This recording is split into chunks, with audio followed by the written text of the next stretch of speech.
One of the things I hear people say more than anything else is, I wish my wife would eat that. I wish my kids would eat that. If more people in my family would eat wild game, we would put more in the freezer. We would hunt more. We wouldn't give it away. You name it, I've heard it all.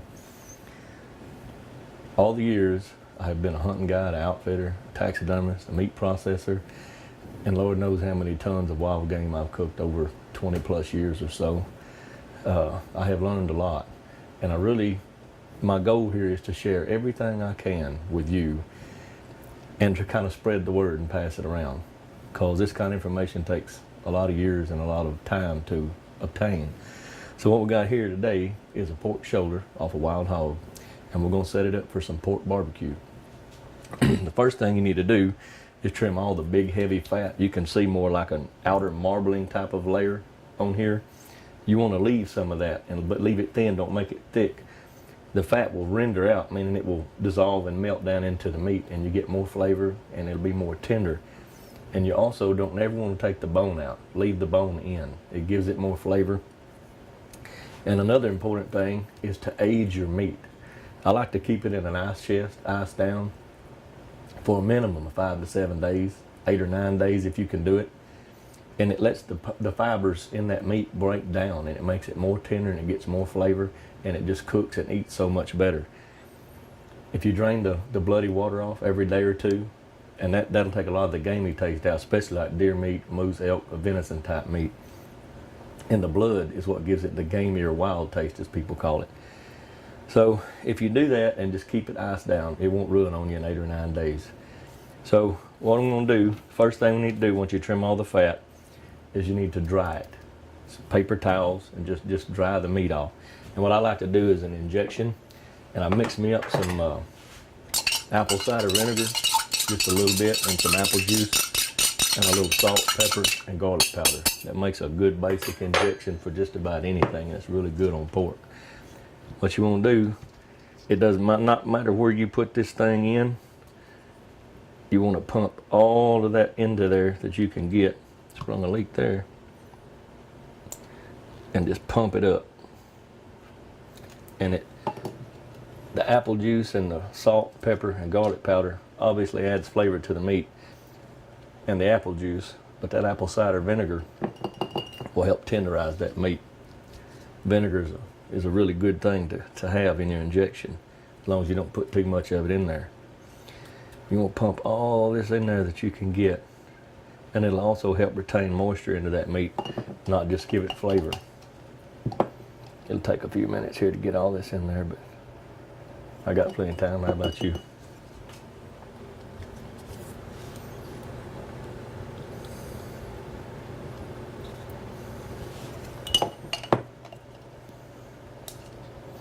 I'm filming all this by myself today. No cameraman, no makeup crew, no bunch of Hollywood crap. I probably should have shaved this morning too. We ain't trying to win no beauty contest up in this joint no how, right? This is about telling y'all how I make some really good, if I do say so myself, pulled pork barbecue.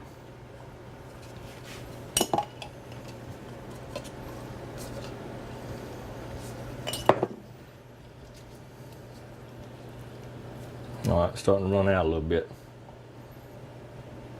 So I'm gonna flip this bad boy over. We're gonna hit it from the back side. Try to keep stirring it up, keep those spices in there mixed around so you get it evenly. You don't wanna pull it apart and be a big blob of pepper or salt or garlic powder or whatever you decide to put in there. Just about got this bad boy pumped up. You can see a little bit's run out on the counter. That's expected. It's going to happen. But the majority of it will stay in the meat, I promise you.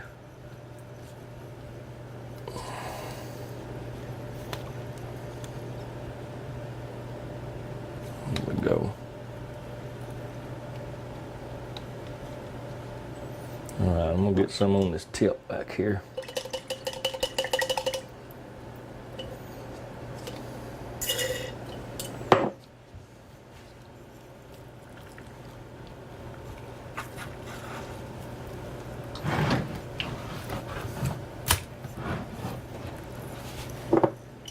last little bit in there.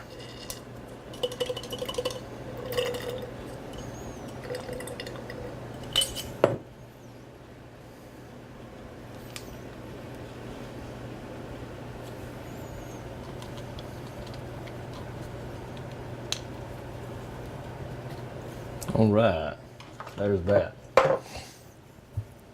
All right, we're gonna remember the main thing to keep in that rub is not what you think it is. It's not wet.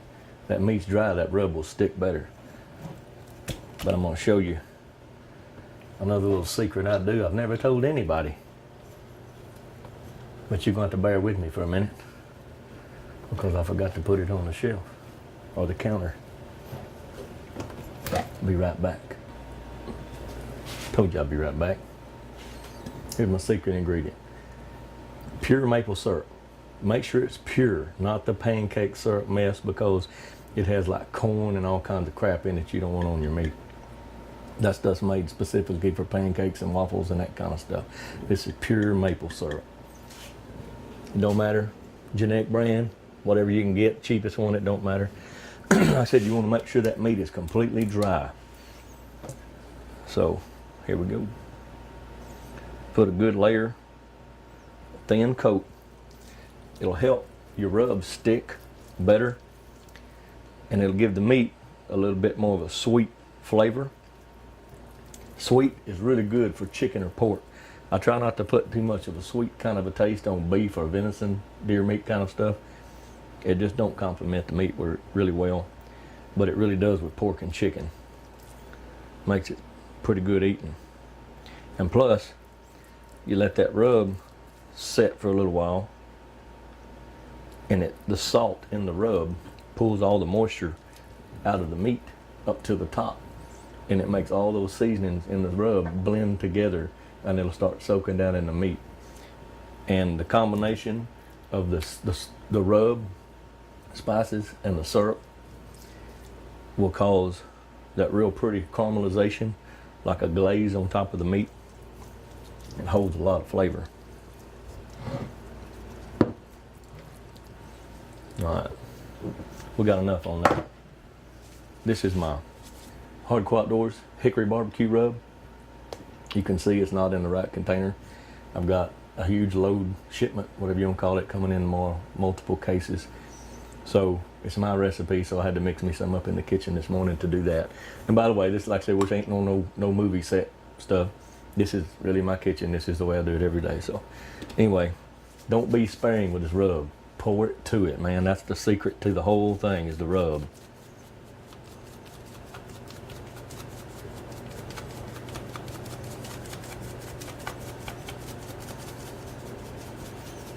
Another thing, I sell my seasonings. I have 4 different flavors of barbecue rub. I have the original and the hickory smoke flavor, which is what I'm using now. I have the honey barbecue and honey pecan, and they're all really good. It just depends on what you like the best. You really should try them all before you decide which one you like the best. And you might like them all. Just alternate them so you get a little different taste all the time. Most of your little bottles of seasoning you get in the store are like 4, 5, 6 ounces, and they'll cost you $5 or $6. This is a 12-ounce bottle. That's really a whole bunch of seasoning. It's only $10. You can't beat that, man. It'll last you a lot longer, and you save more by buying the bulk.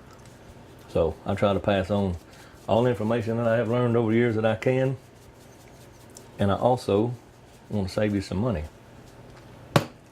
What we're going to do is going to mash that in just a little bit. Go ahead and let it hydrate some. Because I'm in a hurry, normally I just let it sit there a little while.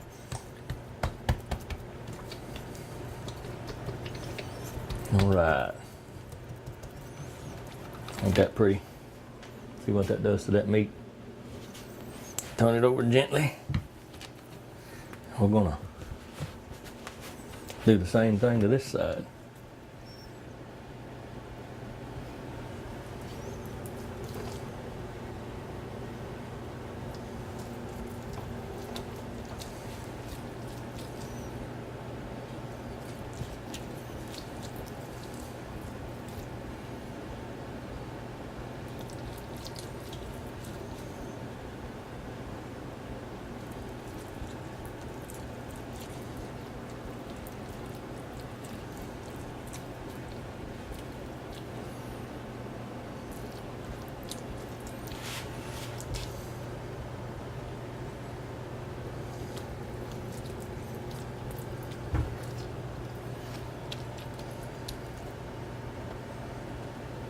Go ahead and use the last little bit. Get carried away with what I'm doing, so kind of forgot about y'all. Apologize.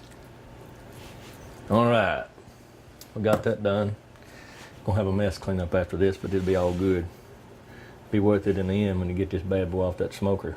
By the way, I don't have time to babysit my big smoker, which is what most people refer to as a stick burner, cooking with real hardwood.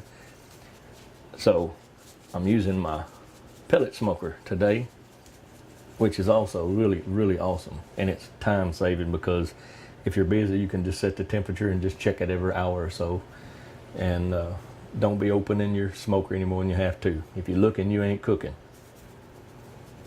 So I'll get all this finished up, let her sit for a little while. We'll go put it on the smoker. Well, we've had our pork shoulder on the smoker at 250 degrees for about 4 hours now. And I turned it up a few minutes ago. Now we're at 275 degrees, try to finish it off. If you're cooking below about 250, you're really not smoking. You're kind of more or less just grilling or like bacon. So let's see what the internal temperature of this pork shoulder is right quick. Ooh, ain't that pretty. Let's see here.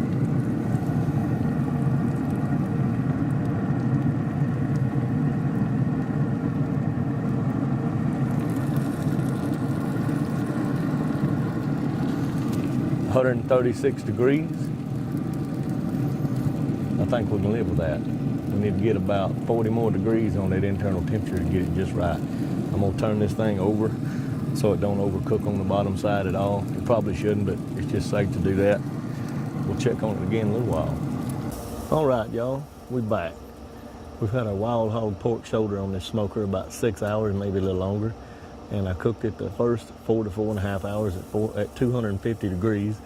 And then the last hour and a half or so of the cook time, I cranked the temperature up to 275 degrees. We're gonna take a look at it right quick. I checked the temperature a minute ago, the internal temperature of the meat, and it was 160 degrees, which is perfect time to wrap it up. And we're gonna let it just sit a little while in the foil and let all the juices reabsorb into the meat. It's what you call letting it rest. Let's take a look at it and see what you think.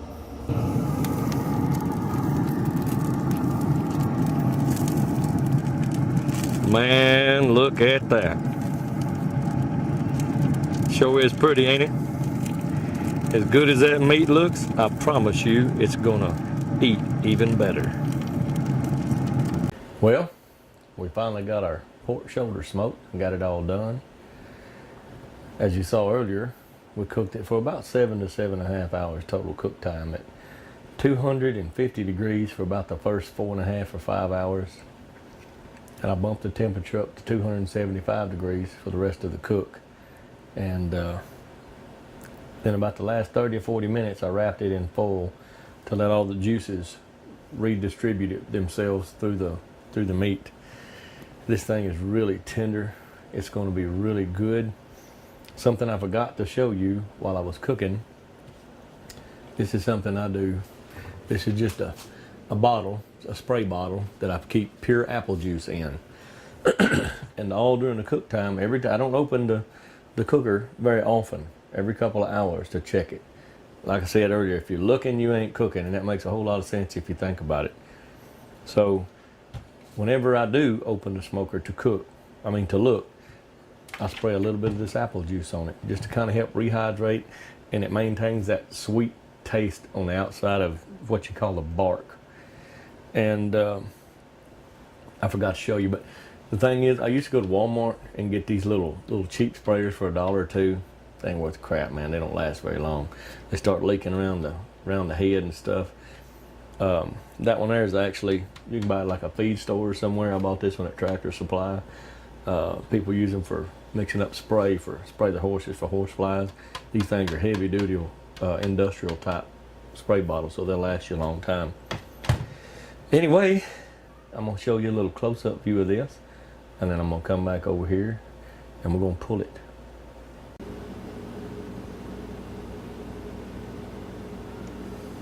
Ain't that pretty? You see how it's so moist already? It's just maintained all the juices in it, and the meat's finally started to pull away from the bone. That's just what you want to see. You want to cook it to about 160 degrees internal temperature. I use a digital thermometer. You can get them pretty much anywhere. The best ones I've found actually has got a square head, and I got it at Lowe's in the grill and smoker department. It's only like 10 bucks. They don't really cost much, and they're really worth the money. So you get the internal temperature of the meat at 160 degrees, thereabouts, and then you wrap it in foil. Don't turn your temperature down on your smoker. Just leave it at about 275. And you cook it for about 30 to 45 more minutes with that foil on it. And that should bump your internal temperature up to around 170, 175 degrees. Anywhere in there is pretty much perfect for pork. Let's see what she looks like. Normally I let this thing cool down so I can pull it with my fingers, but it's still pretty hot.